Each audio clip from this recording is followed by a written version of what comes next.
तो आप देख रहे होंगे कि इस क्वेश्चन का डायग्राम पहले से बना हुआ है। दरअसल इस क्वेश्चन का डायग्राम पहले से नहीं बना हुआ है, ये पूरा क्वेश्चन ही मैं करा चुका था 12, 13, 11, 12 एक साथ, पर पता नहीं कैसे कैमरा अपने आप बंद हो गया और मैं कराता रहा, कुछ भी कैप्चर नहीं हुआ। और मैं पिछले 2.5 घंटे से मेहनत कर रहा हूँ और वापस से मुझे ये पूरा फिर से कराना पड़ रहा है। देख पा रहे हैं ये कैमरे का माया जाल को समझ पा रहे हैं क्या? इतनी खतरनाक चीज है ये कैमरा। देखते हैं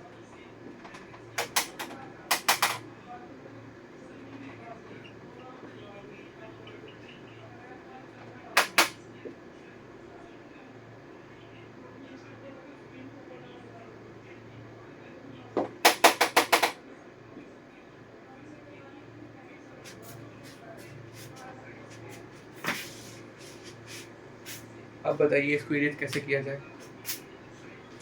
जो कपड़ा था वही गायब हो गया।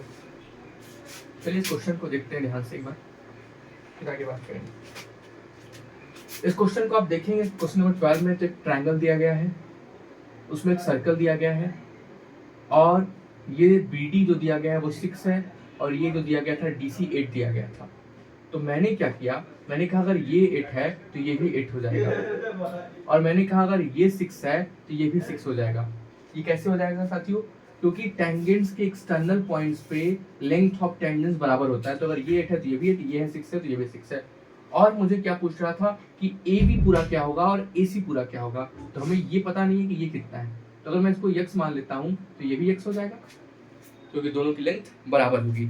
अगर एक x है तो दूसरा वाला भी निश्चित रूप से x ही होगा। ये हमने देख लिया, ये हमने देख लिया। ठीक है, ठीक है। अब देखिए कि अगर ये x है तो ये भी x हो जाएगा। अब देखिए, अब इस ट्रायंगल की हमें एरिया निकालनी पड़ेगी क्या? एरिया निकालनी पड़ेगी क्या? कैसे कर सकते हैं, कैसे कर सकते हैं?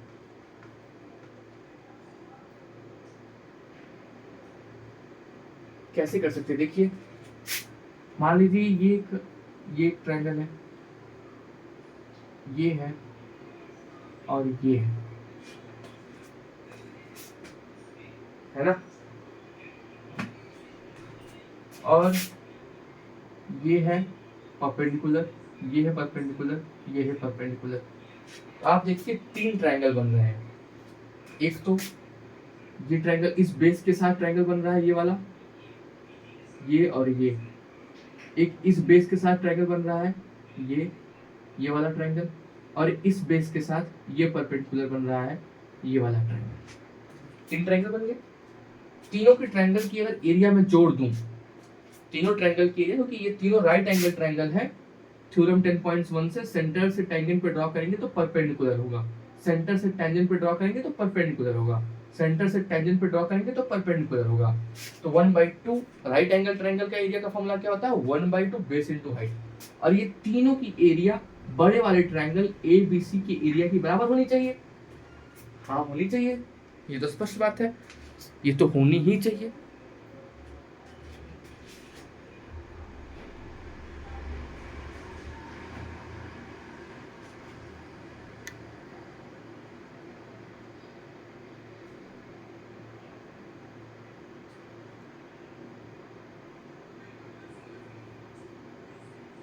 अब देखिए, अब देखिए, अब देखिए, अब मैं क्या कर सकता हूं? मैं इस पूरे ट्रायंगल की एरिया 1/2 बेस इनटू हाइट से नहीं निकाल सकता, पर इस पूरे ट्रायंगल की एरिया हेरोन्स फॉर्मूला से निकाल सकता हूं, जो कि है S = A + B + C/2। तो A क्या है? A है 6 + x + x + 8 + 14/2। ये कितना हो जाएगा? ये हो जाएगा 2x + 8 × 6 = 14, 14 14 2 28/2। 2 यहाँ से कॉमन ले लेंगे तो 2 हो जाएगा x + 14/2, 2 से 2 से कट गया, तो यस क्या आ गया? यस आ गया x + 14। हेरोल्ड्स फॉर्मूला क्या कहता है? अगर आपको यस मिल गया है तो आप एरिया निकालने के लिए क्या करेंगे? यस इंटू यस माइनस ए, यस माइनस बी और यस माइनस सी करेंगे। तो यस क्या है? x प्लस 14, ए क्या है जस्ट माइनस ए, x प्लस 14 माइनस ए किसको माना मैंने ए माना है 6 प्लस, ये ए है, ये बी है और ये सी, ठीक है, ये ए है, ये बी है और ये सी, तो ये x प्लस 6 हो जाएगा पहला x, तो ये x प्लस 6 मतलब माइनस 6, ठीक, ये तो होगा। यस माइनस ए का मतलब माइनस 6 हो जाएगा, ये प्लस था अंदर, और यस माइनस बी, यस क्या है x प्लस 14 माइनस बी क्या है माइनस x माइनस 8, अंदर जाएगा माइनस माइनस साइन हो जाएगा, ठीक है। ये माइनस कैसे हो रहा है ये तो पता हो चल रहा है ना, x plus 14 minus x plus 8, ए माइनस, अब ये माइनस के साइन इंटू का तो माइनस x माइनस 8 हो जाएगा, यही कह रहा था, यही तुम्हें डाउट हो रहा था ना। अब देखो आगे सी को देखो, सी को क्या कह सकते हैं, सी जो है वो हो जाएगा 14, ठीक, ये पूरा रूट में रहेगा, निकालो जरा, रूट में रहेगा तो x प्लस 14, x से चला गया, 14 में से 6 गया तो ये 8 इंटू होगा, x से चला गया, 14 में से 8 गया तो 6 इंटू हो गया, और ये 14 का 14 बचा, ये क्या है, एक ब्रैकेट में x प्लस 14, ठीक। जरा देखिए क्या कर सकते हैं इसके लिए, कैसे निकालेंगे, और ये पूरा एरिया किसके बराबर होगा 1/2 बेस इंटू हाइट, इस ट्रायंगल की area of triangle 1/2 base 6 plus x base into height क्या है, ये परपेंडिकुलर 4, रेडियस दिया है ना 4, प्लस 1/2 दूसरे ट्रायंगल की area base into height 8 plus x into height 4 plus 1/2 14 into 4। अब इस पूरे को अगर आप सॉल्व कर देंगे तो आपको यहाँ से x की वैल्यू मिल जाएगी, और जैसे ही आपको x की वैल्यू मिलेगी आपको ए बी साइड और ए सी साइड मिल जाएगी। ये क्लास 9th लेवल की कैलकुलेशन है हेरोल्ड्स फॉर्मूला से।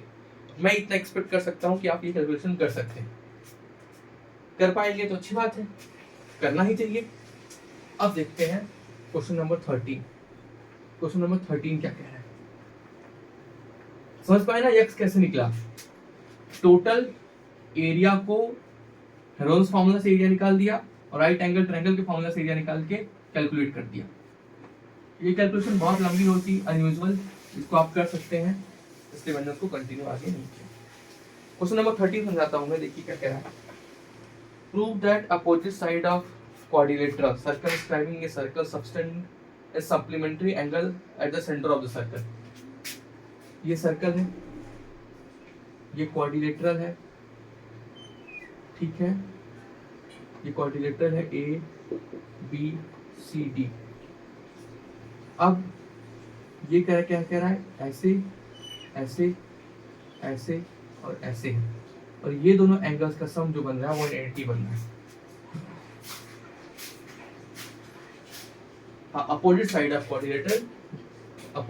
क्वाड्रिलेटरल सर्कमस्क्राइब कर रहे हैं, मान लीजिए 1 और ये 2, ये इन दोनों एंगल का सम बन रहा है 180 डिग्री। हमें यही प्रूफ करना है कि ये अगर मान लीजिए O है तो angle AOB plus angle COD equal to 180 degree, ये हमें प्रूफ करना है। ये हमें प्रूफ करना है कि AOB और COD का सम 180 डिग्री है। कैसे करेंगे देखिए जरा, परपेंडिकुलर ड्रॉ करेंगे, यहाँ भी परपेंडिकुलर ड्रॉ करेंगे, यहाँ भी करेंगे, यहाँ भी करेंगे। मान लीजिए ये,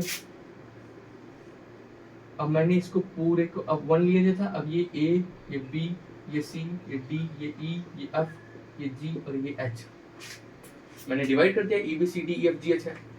अब मैं क्या कहूँगा कि एंगल A क्या है, एंगल B के बराबर है, हो जाएगा।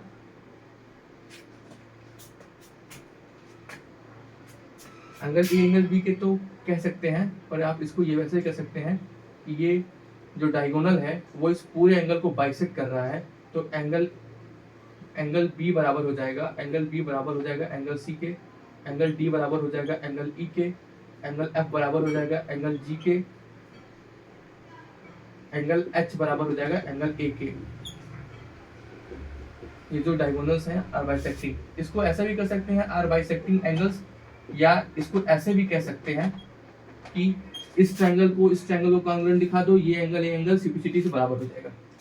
तो ऐसे भी कह सकते हैं। पिछले क्वेश्चन में मैंने इस ट्रायंगल को पकड़ा था, इस ट्रायंगल को पकड़ा था, दोनों को कॉन्ग्रुएंट दिखाया था और बी और सी एंगल को सीपीसीटी से बराबर दिखाया था।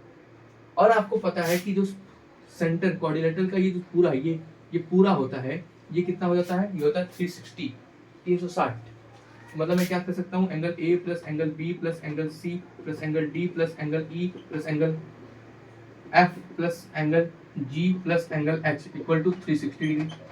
अब देखो जरा, इसको 360 कह सकता हूँ क्या, 360 कह सकता हूँ क्या मैं, ए बी को रहने देता हूँ क्योंकि मुझे इसको और इसको दिखाना है, और एफ एच को रहने देता हूँ, एफ और एच को रहने देता हूँ, बाकी सबको बदल देता हूँ। सी के जगह पे क्या लिख सकता हूँ मैं, angle A plus angle B. C के जगह पे क्या लिख सकता हूँ, देखो सी के जगह पे क्या लिख सकता हूँ, बी, है ना। सी के जगह पे क्या लिख सकता हूँ, ये बी के बराबर है, ठीक। एंगल डी के जगह पे क्या लिख सकता हूँ,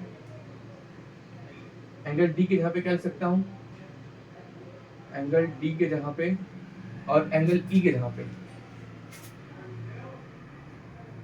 ए बी और ई एफ चाहिए मुझे, ए बी ई एफ चाहिए, ई एफ। तो एंगल डी के जगह पे एंगल ई लिख सकता हूँ और एंगल ई के जगह पे एंगल एफ। एंगल एफ को एंगल एफ ही रहने देता हूँ, एंगल जी के जगह पे एंगल एफ कर सकता हूँ और एच के जगह पर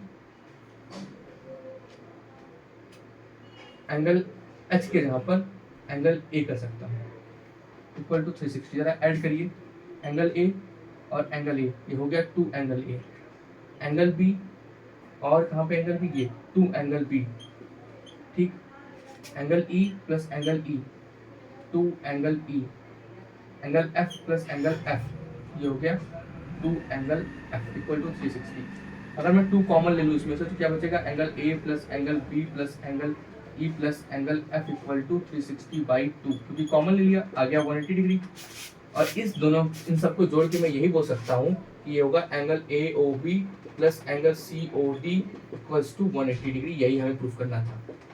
देख रहे हैं, सिंपली हम प्रूफ कर सकते हैं, सिंपली हम प्रूफ कर सकते हैं कि भाई जो बीच वाला एंगल है उसको डायगोनल बाइसेक्ट कर रहे हैं। तो ये दोनों क्वेश्चंस को हम सिंपली इजीली प्रूफ कर सकते हैं।